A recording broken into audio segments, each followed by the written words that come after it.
In 1821, Romantic poet Percy Shelley wrote that, "A poem is the very image of life, expressed in its eternal truth."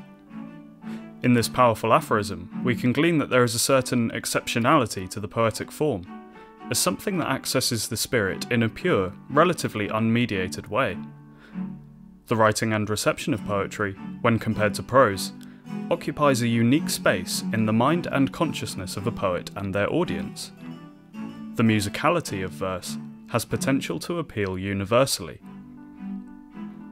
On this episode of Into the Life of Things, we explore the form and function of poetry, and how the Romantic poets used different types of form to give voice to the abstract perceptual data they were communicating. In this exploration, we may ask what, for example, are the relative merits of a ballad when compared to a sonnet, or an ode when compared to free verse. Further still, how important is the manner of communication? Is poetry best experienced when read on the page or heard aloud? Today, myself and Oliver Collins will endeavour to open up these questions, amongst others, to general consideration. In doing so, we hope to explore the merits of poetic form and the function of poetry more generally, so that, in respect of the Romantic poets, we may see how these great composers of verse really did see into the life of things.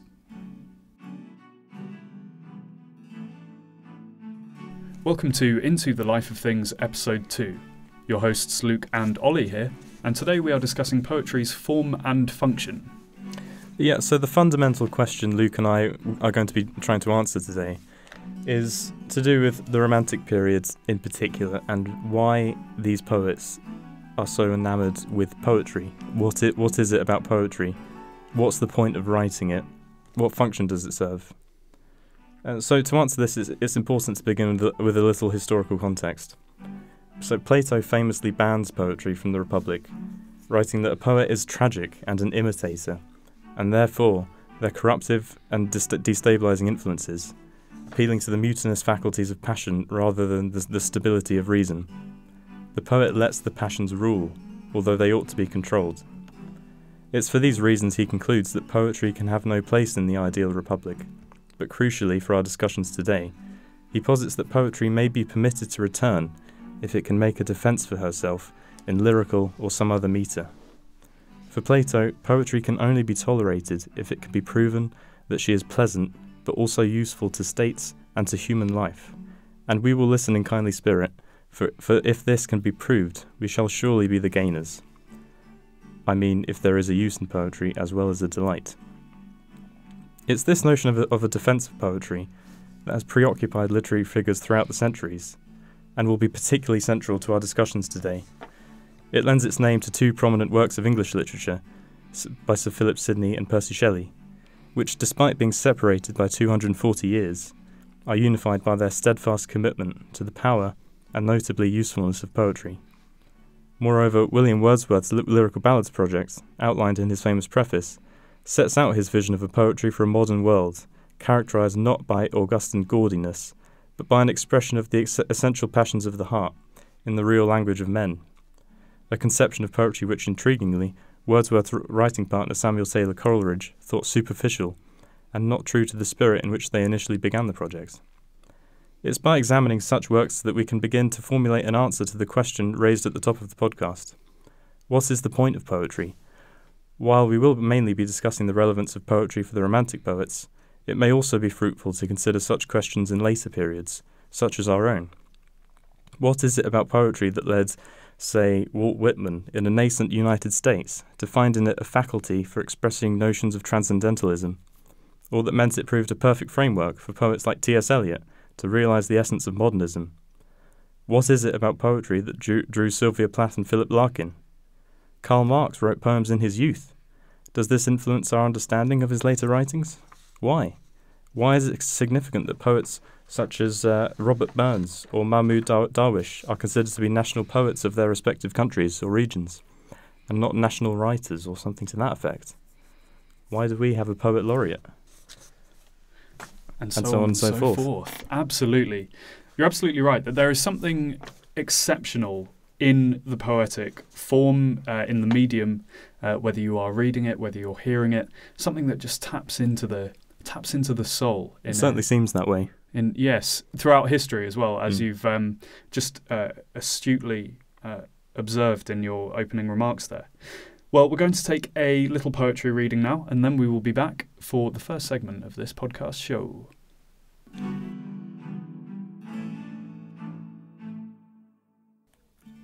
When I Have Fears, a sonnet by John Keats. When I have fears that I may cease to be, before my pen has gleaned my teeming brain, before high-piled books in charactery hold like rich garners the full-ripened grain, when I behold upon the night's starred face huge cloudy symbols of a high romance, and think that I may never live to trace their shadows with the magic hand of chance. And when I feel, fair creature of an hour, that I shall never look upon thee more, never have relish in the fairy power of unreflecting love, then on the shore of the wide world I stand alone, and think, till love and fame to nothingness do sink.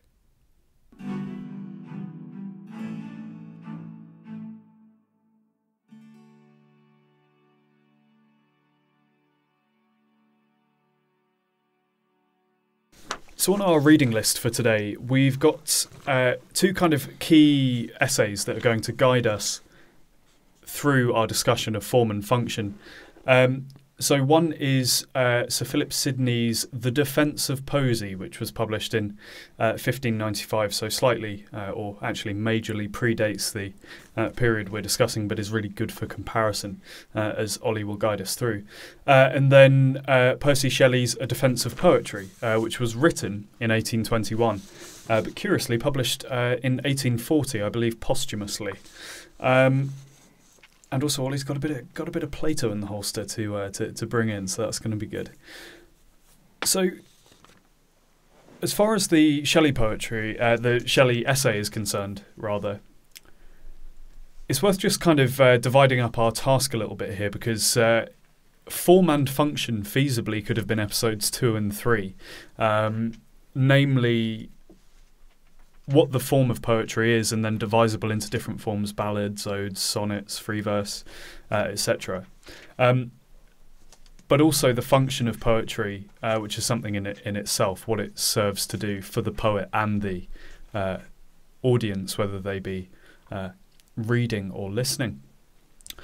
But in dividing up this task, I want to kind of count out for the time being anything that delves too far deep into the kind of metaphysical nature of the poet. Because you may remember, Ollie, particularly from the Shelley, not so familiar with the Sidney myself, but in the Shelley and sometimes in the preface to the Lyrical Ballads by William Wordsworth, what we have going on is not only a kind of defence, a kind of building of form and function of poetry, but also a kind of something of an existentialist approach, or an existential approach to the nature of the poet themselves. I mean, Shelley, throughout this reading, which, by the way, you will find in the description below, makes some grandiose claims about the kind of metaphysical position the poet occupies, and indeed political as well. There's a lot kind of about the foundation of society and language. He says at the end that poets are the unacknowledged legislators of the world, or something to that effect. And it is quite striking, especially from a modern perspective of what poetry is. Yeah, and we were kind of joking over a drink just now that whenever I encounter a problem with a great writer, I've got into the habit now of assuming that I may have got something wrong. So at many moments in this Shelley essay, I was going, the legislators, the founders of civil society, all of this, and I was thinking, actually, maybe there's something about the etymology of the poet, or poetry and poems, that I actually, in the modern context, may have slightly misunderstood. That there's kind of an etymology functioning here where the meanings of these words and the subsequent interpretation probably functions in a different way to how it did in the 1800s, and indeed even more so, I can imagine, when we go backwards into the Sidney. Although I remember you saying that the Sidney's a little more kind of analytic and it's a little less kind of existential than the Shelley.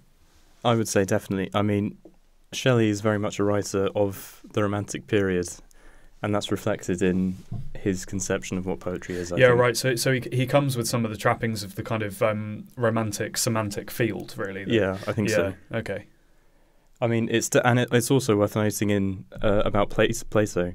He's placing poetry as a primary concern in his vision of what an ideal society would be. Yeah, interesting. And that is definitely very striking. So there, in all of these writings that we're discussing here, there's kind of a centrality to the poet and the poetry that occupies an entirely different space in the building and functioning of society than it does now. I mean, you touched on poet laureates in your opening remarks, which is a legacy that we obviously still have today. Simon Armitage. Wordsworth was one. Yeah, indeed.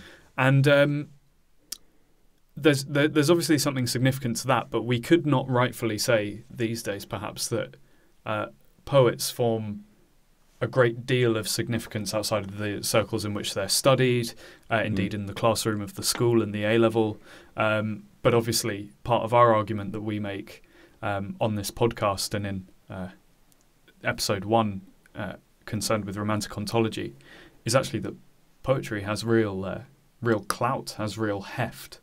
Definitely. And it's just kind of crystallized in these essays, which is really interesting because you and I kind of talk and think about a lot how, certainly for me, just in a kind of isolated, selfish way, when I sit down to read, to ingest my favourites, particularly from Keats of an evening, that has, aesthetic merit in such a way that I'm seldom affected by music in the same way, indeed. So, and then you can extrapolate and abstract. I mean, for example, this is just a very rudimentary kind of cursory reading from my A-levels. But, for example, Carol Ann Duffy is big in, big at GCSE level. Yeah, but also, kind of extrapolated and abstracted to a wider degree. Big in kind of, the summing up and presentation of feminist theory. So that there's, I say very brashly, well, poets don't mean as much as they used to these days, and roughly to the heart of, most people, I can imagine that poetry occupies a different space than it used to. But that indeed, I suppose part of the project of Into the Life of Things, particularly when, with respect to the Romantic poets, is to kind of reinvigorate that function of poetry. Yeah.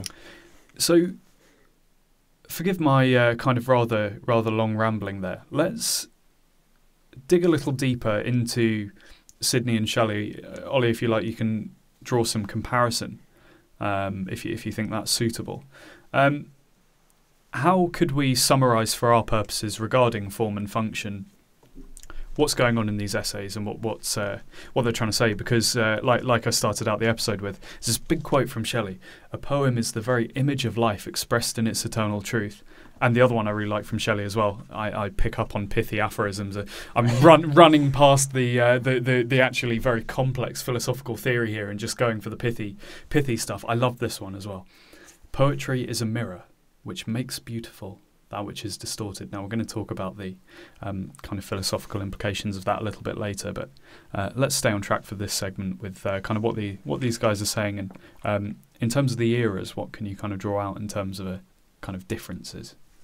Well, I mean, Sidney's writing in about 1580, I believe his essay was written.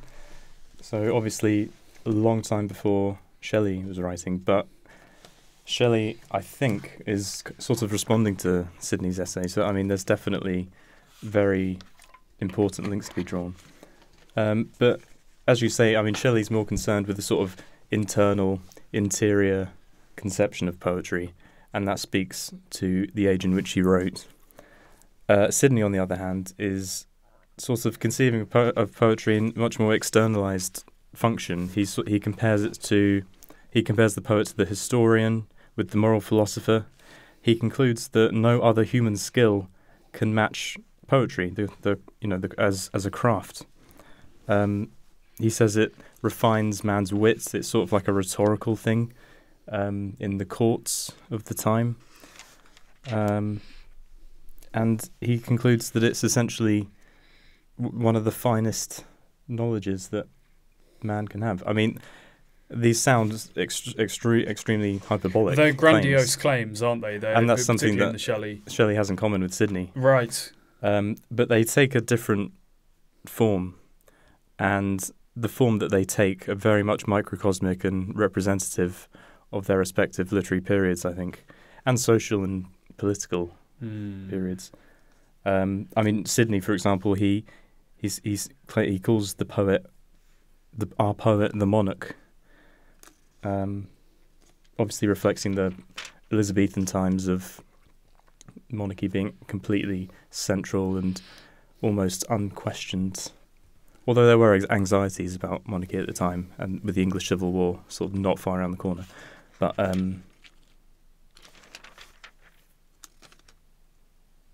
yeah, I mean, at the bottom line between them is that Sidney concludes that there is no more fruitful knowledge sprung out of the earth than poetry.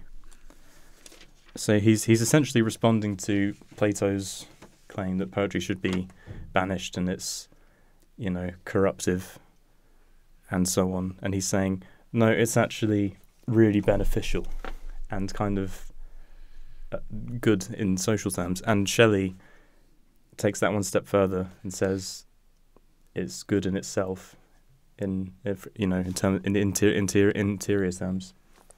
Yeah, absolutely. The function of poetry, I think, for these guys is like invaluable. Definitely sense that in the Shelley, particularly when related to some sort of kind of ephemeral, unique poetic talent. There's a respect in which the poet is held in such high regard. I know I'm bordering on the kind of metaphysics of what the poet is as a kind of conduit for the abstract, but now we can kind of dig into this. So the poetic form and the function. What we're really getting at here is that poets have this kind of unique ability, indeed a talent, maybe in the opinion of some kind of imbued with a unique kind of quasi-divine ability, to kind of pull down the abstract, ephemeral phenomena of nature and life. You see how I'm kind of getting into the romantics here and running away from the preceding. To pull down this abstraction, natural phenomena, felt phenomena, love, everything kind of outside of the remit of concretization, and then doing the legwork with that concretization. And we can talk about this particularly in reference to William Wordsworth's preface to the 1802 lyrical ballads. Written in 1800, I think. Yeah, absolutely. Because the project for him has a very particular kind of utility as well, a particular function. In terms of it being kind of like a popular devil. Popular devil. A popular endeavour. What kind of Freudian slip is that? I'm not entirely sure. A popular endeavour, appealing to the endeavour, appealing to the heart and mind of man. And channeling that kind of sensation, that ephemerality.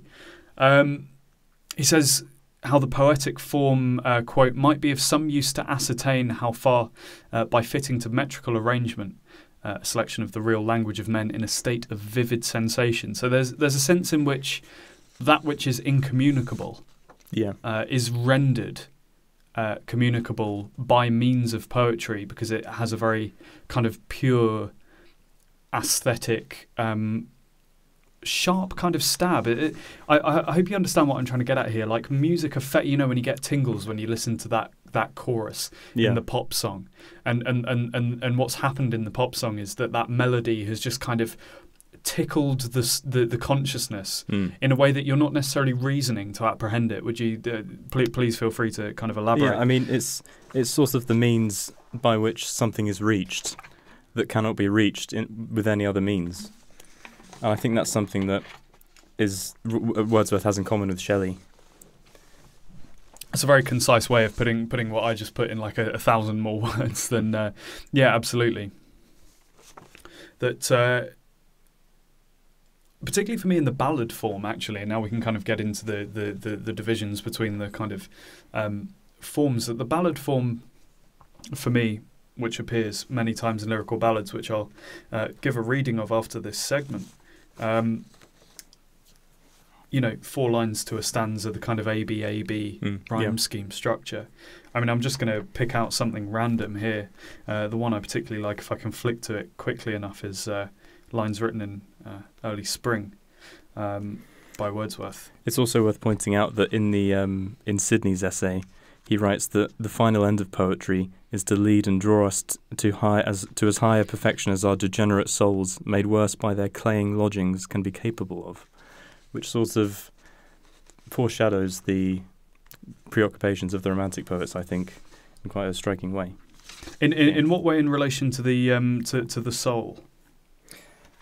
Well, he's essentially saying that our souls are sort of brought down by their their claying lodgings, he said, and what he's talking about basically is this dichotomy of the physical, the bodily, the concrete, reason, and passion. This sort of interior sphere that preoccupies, poets throughout history, but definitely most centrally the Romantic poets, as is expressed in lyrical ballads. Yeah, right. And forgive me doing a kind of premature poetry reading here that's normally sanctioned in the main bit. Its denoted segment, but just to pick up on this point that I had made about the ballad form in particular, kind of reaching that kind of song chorus vibe in one's consciousness. Take this randomly selected stanza from lines written in early spring by Wordsworth. To her fair works did nature link the human soul that through me ran, and much it grieved my heart to think what man has made of man. And you can hear, even with my very dull inflection there, not particularly performing that. That's the song. That's the that's the chorus that's going to make the hairs stand up and the consciousness kind of. It's in the language. It's in the language, and also in that metrical arrangement that Wordsworth in the Preface so often emphasises. And then for Wordsworth in particular as well in the Preface, he says, the poems in these volumes will be found to be distinguished by at least one mark of difference, that each of them has a worthy purpose. So you kind of get this dream synthesis in the Romantic project, particularly in Wordsworth, of the poem that sings to you, but also has a worthy purpose to kind of channel this abstraction, channel nature's appeal in something that's accessible to everyone. That's the great achievement of lyrical ballads, and things perhaps get a little bit more difficult around kind of Keats's epic form and this kind of thing, where it's a little less penetrable, right? Or indeed earlier epics. Yep. Like, the Fairy Queen, Spencer, and all that sort of stuff. Do you take the ballad form to be, like I seem to have kind of suggested here, to be the most likely to achieve that end, that it is the most accessible, that it is the most accessible kind of form of poetry? Because I remember you saying earlier about lyric and ballad and kind of how Wordsworth has crafted this. That was, well, at the time, ballads were primarily orally communicated. They were accessible to people who were illiterate, who could not read, and it was poetry that of the masses, I suppose, but it wasn't particularly well crafted or well thought of, sort of, as I suppose, as you might expect. But Wordsworth says, why can it not be well thought of? And he combines the ballad form with, marked as it is by, rhyme schemes and, noticeable formal structure. He combines that with lyric poetry, which was the sort of upper echelon of poetry at the time. And that's sort of emblematic of his whole project, really, his and Coleridge. Coleridge kind of digresses from Wordsworth after he writes the preface and says that this is too restrictive. It's not really what we had in mind when we first set out on it, because Coleridge was sort of preoccupied with the more gothic, supernatural elements of lyrical ballads, like Ancient Mariner.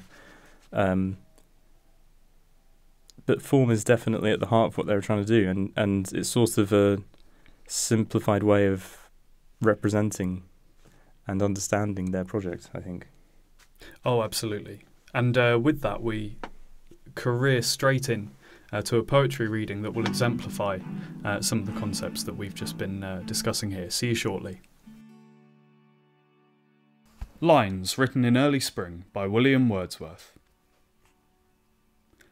I heard 1,000 blended notes, while in a grove I sate reclined, in that sweet mood when pleasant thoughts bring sad thoughts to the mind. To her fair works did nature link the human soul that through me ran, and much it grieved my heart to think what man has made of man. Through primrose tufts in that sweet bower the periwinkle trailed its wreaths, and 'tis my faith that every flower enjoys the air it breathes. The birds around me hopped and played, their thoughts I cannot measure, but the least motion which they made, it seemed a thrill of pleasure. The budding twigs spread out their fan to catch the breezy air, and I must think, do all I can, that there was pleasure there. If I these thoughts may not prevent, if such be of my creed the plan, have I not reason to lament what man has made of man?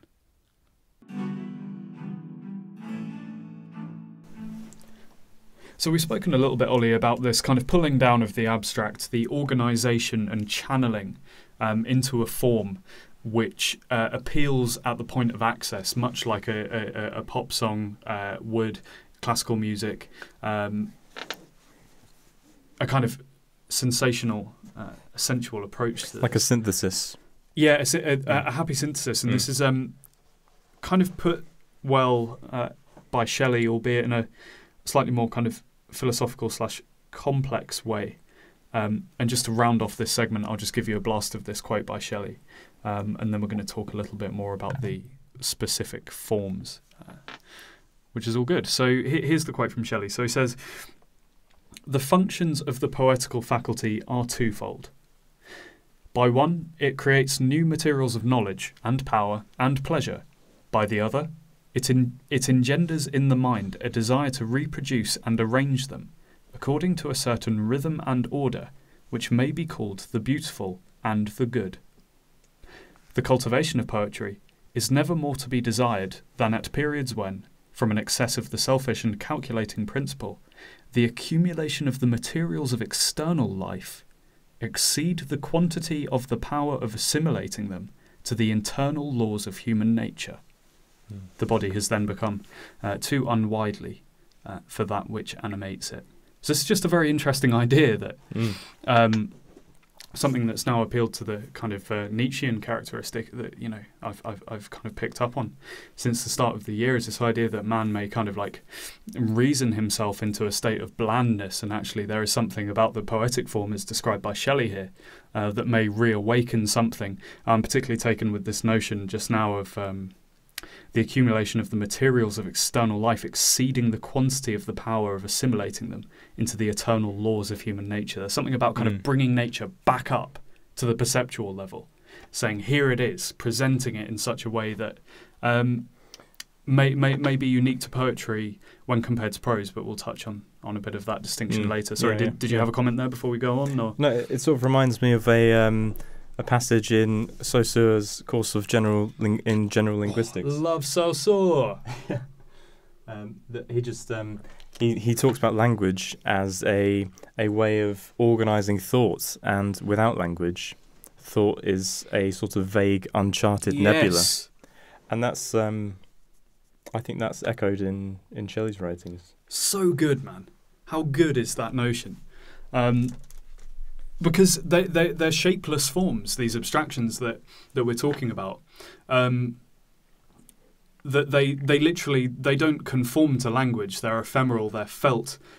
Sexual passions, the phenomena felt when you're out on top of the South Downs looking at the sea. They don't have words yet. But there's quite an interesting thing with Saussure, I suppose, that we shouldn't really go into depth with here. But, you know, this notion of the signifier and the signified having something of an arbitrary relationship. I'd love to look at some structural linguistics in relation to romantic poetry and poetry definitely, in a wider way, because like I said earlier, even with the etymology, the function of even the word poet when used by Shelley, when compared to how it's interpreted by me, there's a hermeneutic kind of process going on there where actually Shelley and I might be completely misunderstanding each other, and there's a transposition going on between the page and our understanding of Shelley's understanding of the term. Absolutely. A transposition where some things may get lost in translation from time period to time period. We have a very different version of English than was spoken and written then. So let's narrow this down a little bit and kind of explore some of the different forms of poetry that folk will be familiar with if they've even picked up any poetry book. So I can just lay out a few off the top of my head now. We've had a ballad, we've had an ode read as well, a slightly more kind of complex form with different characteristics. You can have your epic form, a sonnet. Some people may have been lucky enough to receive one on St. Valentine's Day if their lover is so inclined. Petrarchan sonnet, maybe. Oh man, if you got, come on, that 14-line poem, you know what's happening. There's a bit of love in the air. That's the way it is. So, Ollie, I have a grasp of the poetic forms, but you are a much more distinguished poetry scholar than myself in a lot of respects. Would you be able to kind of extrapolate some of the, for example, the difference between a ballad or a sonnet, pick whatever you like, an epic or an ode, and what significance that has to the function of the poetry? Well, most noticeably, the difference would be structural and formal, like how it appears on the page, how it sounds when it's read. But there are reasons and sort of meanings behind these formal variations. Sonnets are traditionally love poetry, as you mentioned, although they've been subverted and played with. Yeah, so they have convention that can be kind of manipulated and perverted somewhat for effect. Yeah, and that's very important for their meaning and how they're received. Right. Which, speaks to this dialectic, I suppose, in the genre of poetry between form and language, and how they are both very important in how meaning is registered. So, we've got sonnet, we've got odes. Keats, famously a writer of great odes. So good.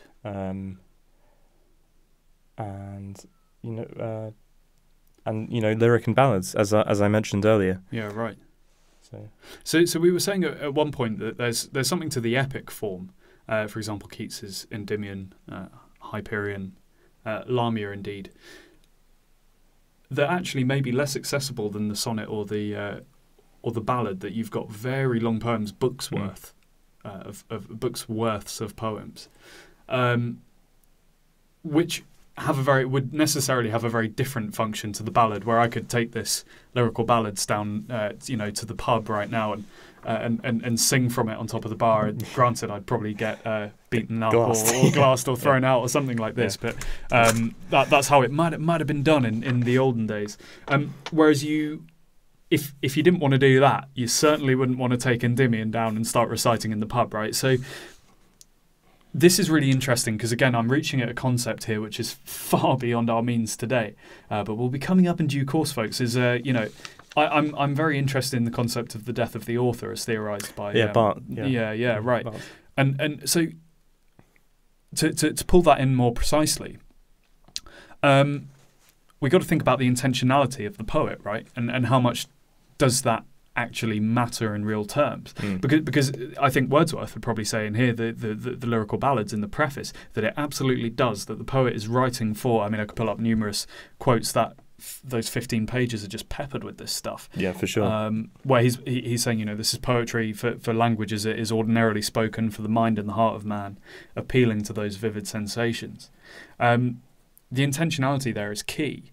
And I wonder, when Keats was writing an epic, amongst all of the other kind of phenomenal experience he was having in that room, in those rooms there, and the amount of feeling and the muses, he obviously had a very different authorial intention to Wordsworth writing ballads. He was thinking about people in for the long game. Yeah.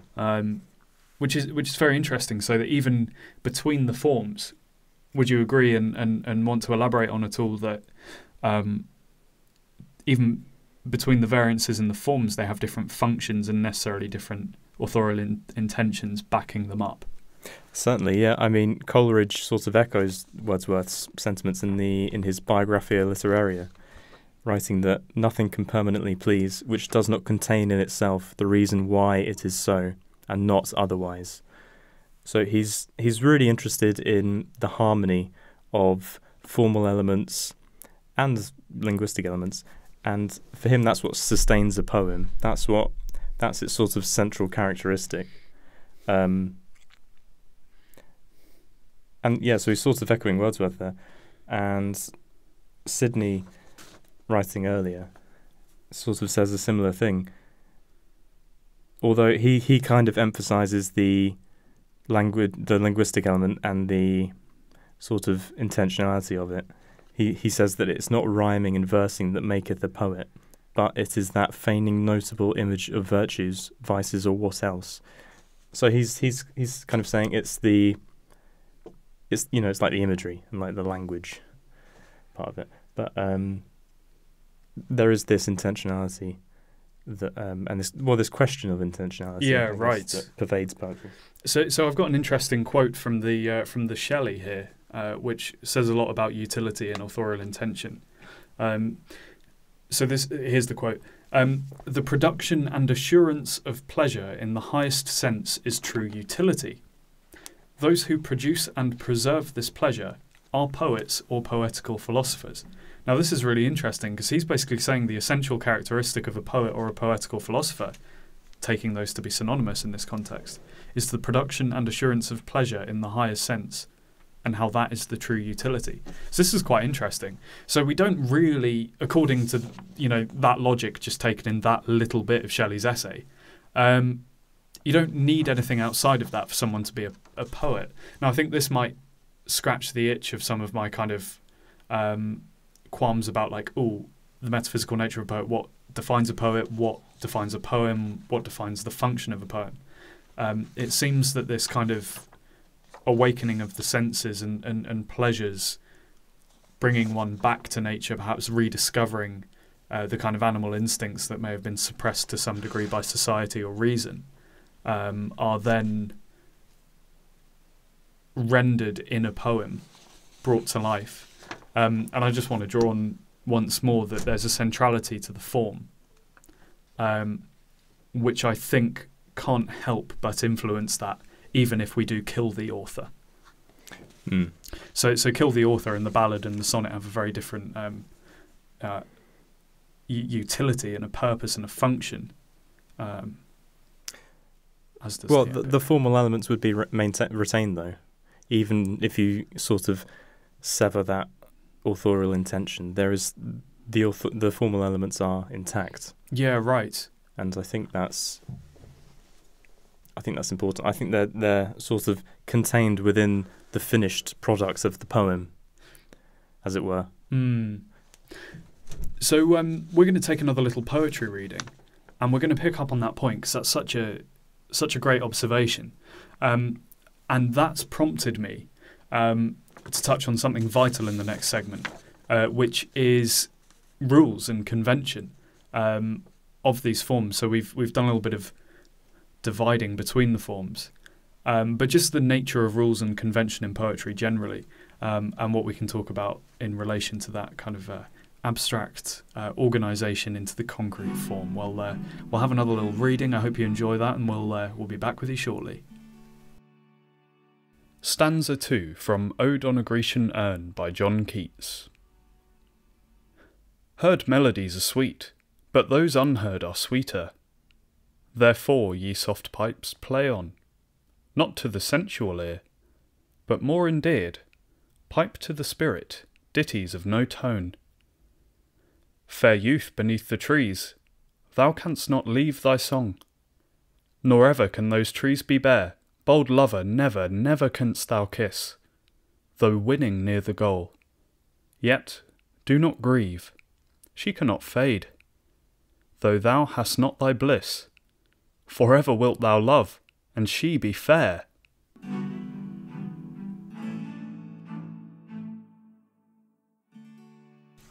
So Ollie, we have really been talking about how the kind of poetic form doesn't exist organically. It's to some extent constructed by the poet. It didn't exist in nature and was just kind of, didn't spring up from nowhere. But the phenomena which poetry often tries to channel and does successfully did, the nature, the love, the ephemeral feeling in the human. So we're going to do a couple of things in this kind of summarising last segment. We're going to ask, does poetry really do justice? Could it be done conceivably any better? Do we have the means of kind of realising that perhaps in a way that is more effective? How does it compare to music?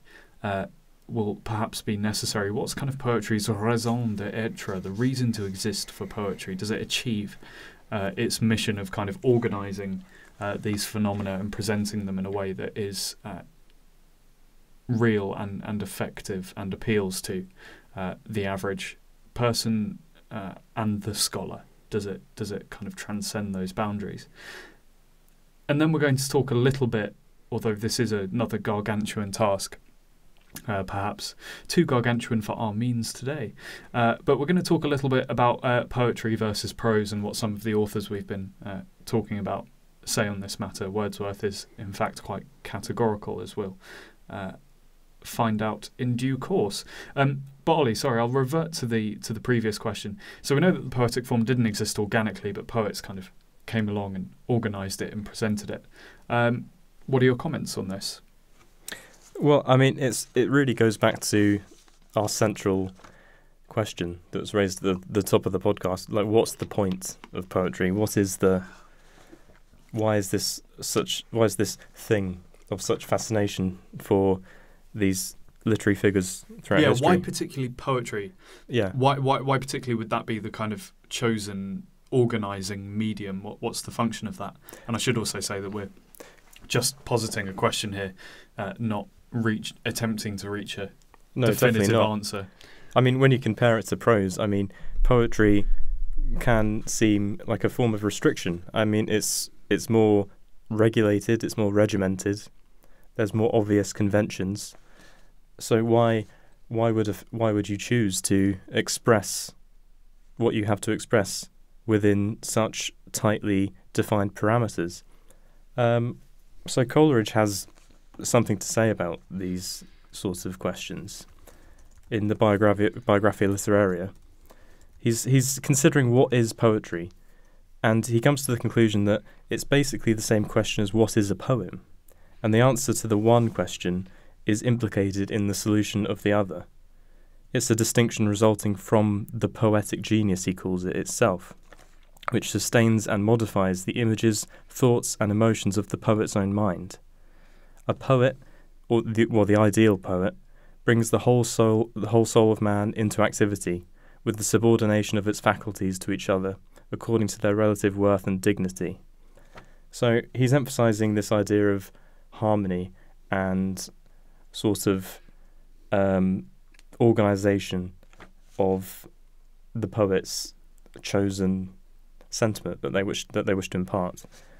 And for Coleridge, that's the main advantage of poetry. That's its sort of its USP, if you like. Yeah, right. The unique selling point of poetry. Yeah. Because I think if we can kind of extrapolate something from this, it's that poetry is like a process of rules or whittling down, but they're necessary rules. It's not like you could kind of have a out there somewhere in the ether there is the perfect medium by which these abstractions may be communicated, right? It's like we've kind of done our best. And by the way, it's bloody effective and does actually appeal to that that ephemeral kind of part of the soul that needs nourishing by that kind of sensual apparition.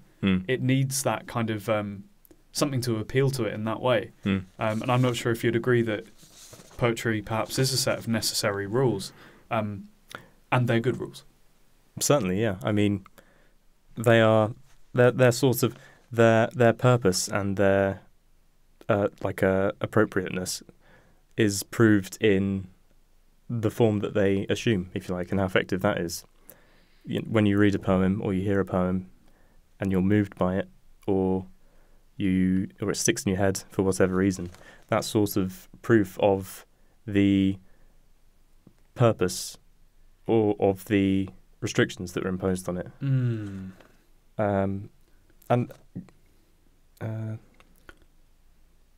And Coleridge, interestingly, he talks about art is still subordinated to nature in poetry, which is quite interesting because we sort of think about Wordsworth and Coleridge as, these guys that love nature, and it's like this overriding thing. But he says that it's still subordinated to art. Well, I mean, in a way. But, sure. Well, the hermeneutics going on here, it's not kind of like interpretation cast in finality, is it? It's I see what you're getting at there. I think that there's necessarily some measure of respect for the rules, because I suppose with this kind of sentiment that prefers liberation, I think, well, cast off the rules and go for whatever. And I think in some ways a kind of freer verse approach might be suitable, but it's not like for example, 4 lines to a stanza in a ballad in the rhyme scheme, the ABAB, the sonnet having 14, finishing on the couplet. That's not a limiting factor. It's actually a way of presenting it in such a way that gives the punch. It's like magnifying. It's like a filter through which the poetic sentiment passes through. Yeah. And like a sort of kaleidoscope. Yeah, kaleidoscope, right. Dude, that's such a good way of describing it, because what you've effectively got there, if I read this metaphor correctly, is what you've got is some data going in and not being organised and whittled down and compressed, but actually coming out in a kind of explosion of colour and life. That life is given it's interpreted through the kaleidoscope and actually by virtue of having these sentiments combined and organised in a poem, by having them presented in such a way, then the colours start to speak to each other, right? Yeah. You get this kind of process where the sentiments are organised and not just presented as kind of solitary firsts, as primaries. Here's this, here's the love, here's the war, here's the sentiment. No, they speak to each other by means of the organisation of the poetic form. Yeah, exactly, and that's exactly what Coleridge is talking about here. And I think he's right in that. So good, man. That's so good. So we're going to round up with this curious distinction between poetry and prose. I say curious, I mean it's a bloody massive distinction you get. There's a huge difference between a novel and an epic in the way they read and the way they're written. So Wordsworth in the preface is pretty categorical on this. He says not only the language of a large portion of every good poem must necessarily, except with reference to metre, in no respect differ from that of good prose. So he's saying the language is effectively the same. It's the same deal. You get the same thing with the language, and except for its metric organisation, its metrical jigsaw puzzle, it shouldn't differ from good prose. Now, I have a feeling, and it's a pure feeling, that Shelley also said something about this that might counter that. But I'm gonna read through my notes now. So Ollie, you might just have to take the stage for a little bit. What do you think about this this poetry prose distinction? Because we're not necessarily saying here that actually poetry is maybe in any sense kind of quote unquote better, because prose writing, you read a good novel and it it still touches you in they're just that way. different manifestations of the same impulse, I suppose. Okay.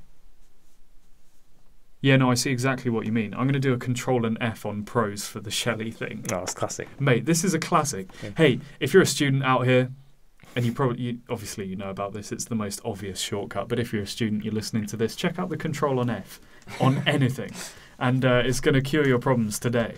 And that's not actually a bit of free knowledge. You're going to have to donate a little bit to the old... okay, so we have got it.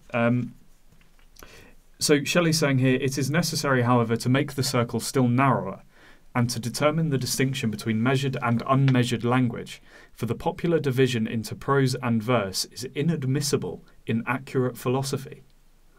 So I think I was actually wrong with my feeling before. He seems to be suggesting, like Wordsworth, that a popular division between prose and verse is kind of perhaps a division for its own sake. It's not necessarily an accurate or meaningful, useful distinction. He says the distinction between poets and prose writers is a vulgar error. There we are, ding, ding, ding. Yeah, we've got the Wordsworth moment. We've got the that kind of categorical modality there. The distinction between poets and prose writers is a vulgar error. Again, I should not be throwing any lofty, out-of-turn punches at Shelley here, but I would actually amend that. I wouldn't say the distinction. I would say all distinction between... some distinction between poets and prose writers is a vulgar error. I think there are probably clearly delineated differences in the creation of poetry and prose, but they are not they have meeting points. There are moments where the disciplines meet, but I would not dismiss out of hand all distinction, but just some. Yeah, I think that's fair. And Coleridge talks about form as a superficial means of delineating poetry and prose. So he's very much of a similar opinion, I think, that it's, just to say that they're different because to define their distinctions solely on formal grounds is just, ill thought out for Coleridge. Yeah, right. So one of the things that comes to my mind here is that good prose, one of these meeting points is that good prose actually has a musicality to it, which functions in a similar way to verse.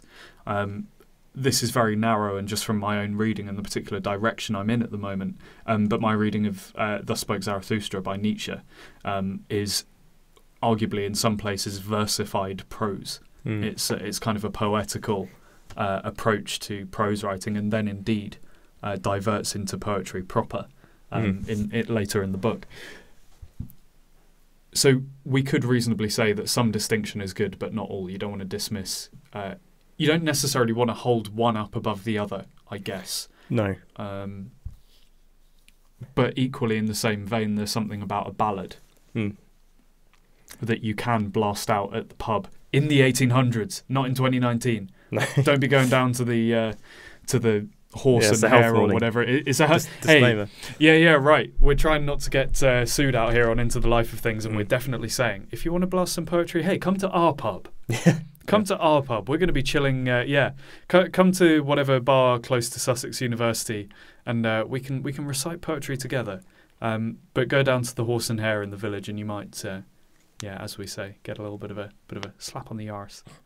There is something to be said about the expansiveness of prose that lends itself to new meanings and narratives that just do not reconcile themselves to poetry. And if you look at the 19th century and you look at the novel and how it sort of formulates itself over the course of the century, by the end of that time, it's a recognisable form that we would recognise today, very distinct from poetry. So there is something to be said for those formal distinctions, but I think it's right to say that there is an impulse there guiding them that is similar, perhaps. Yeah, and I just to punctuate that, I'd say that a lot of that distinction you draw on is probably rooted in the function that the popular novel occupies a very different space in the modern world to the popular poet. that your thriller by Peter James that you get in the in Sainsbury's, which is fine. No literary snobbishness on my part here. I'm just saying that they are different in large part to the function of how you'd read a contemporary poet, for example. So yeah, that's the kind of thing. We're reaching at questions here all the time, and not necessarily approaching definitive answers. And I think that's the main thing. We're actually being a little less modally categorical than Wordsworth and Shelley here. We're saying, well, it's actually the distinction between poetry and prose is probably multivariate, and in a lot of places up to conjecture. Well, Ollie, this is a good place to round things up for this episode. I shan't summarise extensively the ground that we've covered, but I think we have explored in some good beginner detail the form and the function of poetry, and indeed the kind of utility it may have for the poet and the audience. Have you anything substantial that you'd like to close with, or should we draw it up there? No, I think we've covered a great deal of ground, and this idea of, I suppose it's worth thinking about this idea of form and function as to what extent is it created from a sort of 19th century onwards, 20th century sort of critical theory idea or perspective. And if we think about Barthes, death of the author, we've got so much to do. Yeah. This is what I love about this process that we've been through last time and today. We're not giving answers. We're just pulling up some questions and writing future episodes. Oh boy, we could do a whole critical theory day. Different perspectives, man. Different approaches to romantic poetry. Contemporary critiques. Yeah, for sure. Post-war critiques. Yeah. Oh boy. Well, it's all coming up, folks. And thanks for keeping an ear to the Into the Life of Things channel, because I appreciate the episodes are few and far between. Ollie and I have been devilishly busy with university work, but now we are free, and free at last. Free at last. And now we have Sigrid to play us out. If only we could get the permission. We'd love that metaphysical Sigrid ending. Oh boy, hey, did your podcast have the Sigrid ending? Well, not quite, but we can only dream. Well, thanks for tuning into the Life of Things, folks. That's Luke Mitchell signing off. And Ollie Collins signing off. Hey, well, we'll see you next time. Thanks for tuning in, guys.